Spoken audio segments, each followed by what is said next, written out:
Alors là, ça part dans tous les sens. Vous qui êtes à côté des leaders religieux, ecclésiastiques, politiques, certaines choses que nous subissons, c'est parce que vous n'êtes pas courageux. Depuis que le pasteur a pris la décision de soutenir les changements de la Constitution, ils ont perdu toute estime auprès des jeunes. Maintenant, ils commencent à se justifier. Comment nabiso ba chef religieux nabino? Nous sommes des gens qui craignons Dieu. Et maintenant, c'est les jeunes pasteurs qui éveillent la conscience des citoyens en dénonçant le lépreux. C'est que dans l'entourage de ce que Dieu élève, il y a plus de flatteurs que des gens qui peuvent leur dire la vérité en face. En fait, ils ne sont pas courageux pour dire la vérité aux autorités, mais ils sont moins sages pour vous insulter. Tolongo le sarabana batouze mitebiso. Tolongo le sarabana batouze mitebiso. Ce qui m'intrigue personnellement, c'est le silence du père spirituel du président de la République.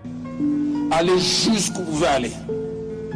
Un mandat, deux, mais pas trois. Les silences, non seulement du côté religieux, mais surtout politique. Parce que moi je me demande, où sont passés les alliés du président Félix Tshisekedi? Notamment Jean-Pierre Bemba qui était contre les changements de la Constitution. Là, pour l'instant, on parle de la révision de la Constitution. Pas du changement. Mais qui a parlé du changement? On parle de révision de la Constitution. Augustin Kabouya, membre du président. Bon, je veux dire, vous lui poserez la question là-dessus. Mais ce qui est autorisé, je veux dire, dans la Constitution, et qui est prévu dans la Constitution, c'est la révision. En fait, détrompez-vous. Vos alliés ne sont pas là seulement pour vous regarder. Chacun a son agenda politique. Chacun a ses ambitions politiques. Aujourd'hui, est-ce que Jean-Pierre Bemba n'a plus cette ambition, par exemple, candidat 2028? Mais, d'abord, c'est une décision qui doit être prise à un moment donné. Je vais y revenir. Mais parlons d'abord de cette nouvelle sortie médiatique de ce jeune pasteur à qui j'ai beaucoup de respect. En fait, moi je suis d'accord avec lui. Parce qu'en RDC, au lieu de s'entourer de bons conseillers, nous sommes entourés que de flatteurs. Vous qui êtes à côté des leaders religieux, ecclésiastiques, politiques, certaines choses que nous subissons, c'est parce que vous n'êtes pas courageux. Samba Longolana ba flatteur, que Dieu mette, comme dit la Bible dans 2 Chroniques 26, des hommes courageux qui peuvent dire au roi, ce que tu fais là n'est pas bon. L'un de mes professeurs en communication politique m'a dit, si dans l'entourage, on vous dit que tout ce que vous faites est bon, c'est qu'ils préparent déjà leurs valises pour vous abandonner à la fin. Parce qu'un pouvoir sans contradiction est voué, je me rappelle, est voué à une chute brutale. Et aujourd'hui, le pasteur sont de vrais artisans de la chute du président en cachant les vraies intentions derrière le changement de la Constitution. Tos démarches nabiso, ezali ke ba changer la Constitution na aspect économique nango pour ba américain baya économie kende liboso. Makambu ya mandat ya président tokozongi c'est la bino moko population. Bino nde bokokata o bokoloba nde tokosala moto akosa bino te ke ngai gode basomaka ngai te. Talanga bien talanga. En vrai, ces pasteurs oublient quelque chose. Si aujourd'hui le président tente d'échanger la Constitution, cela va provoquer les émeutes, les manifestations. Le pays sera dans le chaos. Et aucun investisseur sérieux peut venir investir dans le chaos. Ils oublient que les mouvements citoyens sont déjà en train de préparer la riposte. Nous restons dans le cadre de loi de la République. Mais quand il aura dépassé son mandat, oui, après 2028, oui, la réaction du peuple ne sera pas la même. Rappelez-vous ce qui est arrivé quand le président Kabila n'a pas organisé les élections. Parce qu'aujourd'hui, le président Tshisekedi est dans la légalité. Oui. Et donc, là, on ne le touche pas. Donc, nous disons des choses, en fait, qui rentrent dans le bon droit. Oui. Mais après 2028, la réaction de nous-mêmes, comme la réaction du peuple congolais, va changer. Ne sera pas la même.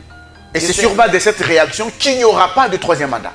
De toutes les façons, vous devez être sûr, M. Ambroise, il n'y aura pas de troisième mandat. Le troisième mandat est déjà périmé depuis 2006. Ces pasteurs sont en train d'induire le président en erreur. Posez-vous la question, depuis que le chef de l'État a exprimé sa volonté de changer la Constitution, où sont ses alliés? Où est Jean-Pierre Bemba? Où est Bahati? Où est Vital Kamerhe, Sama Lokonde? Pourquoi ils se taisent? Un troisième mandat s'ouvrait à lui, vous le suivrez. Mais je me demande, et je vous demande, moi j'ai entendu ce que le président a dit, encore à Isiro. Il dit, je ne suis pas dans la perspective de ceux qui sont en train de vouloir enflammer le pays. Je n'ai pas demandé un troisième mandat. Il a dit. Il a dit, pas simplement en privé, il a dit en public. Vous devez savoir que personne veut porter le chapeau du troisième mandat qui va embraser le pays. Et en politique, c'est lui qui veut s'éterniser au pouvoir, finit par transformer ses amis en futurs adversaires, soit futurs traîtres.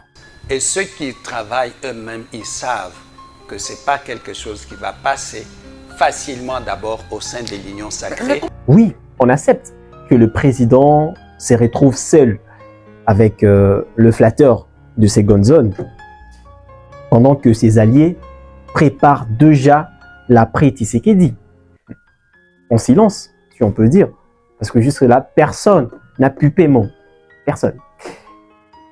Mais si on regarde bien, c'est pas seulement le flatteur à qui on doit jeter le pierre, mais le vrai problème, c'est le président lui-même qui s'est enfermé dans son propre piège. Tant que je n'aurais pas réglé ce problème de sécurité, pour moi, je n'aurais pas réussi mon mandat de président de la République. Donc, vous devez comprendre que c'est la priorité des priorités chez moi. Mais Monsieur le Président, ça ne veut pas dire que si vous laissez aujourd'hui les pays en insécurité, c'est que vous avez échoué. Non. Le vrai sens de l'État, c'est de savoir que la nation est plus grande que vous. Si après 2 mandats, la paix n'est pas revenue, en fait, changer la constitution ne réglera pas la guerre. Cela ne fera que créer un nouveau front à Kinshasa. La sagesse politique, ce n'est pas de s'abstenir, mais de passer la main à un dauphin pour épargner des vies humaines et protéger votre camp politique. On ne guérit pas un échec par un forcing, ça n'existe pas. On le corrige par une alternance. C'est très important.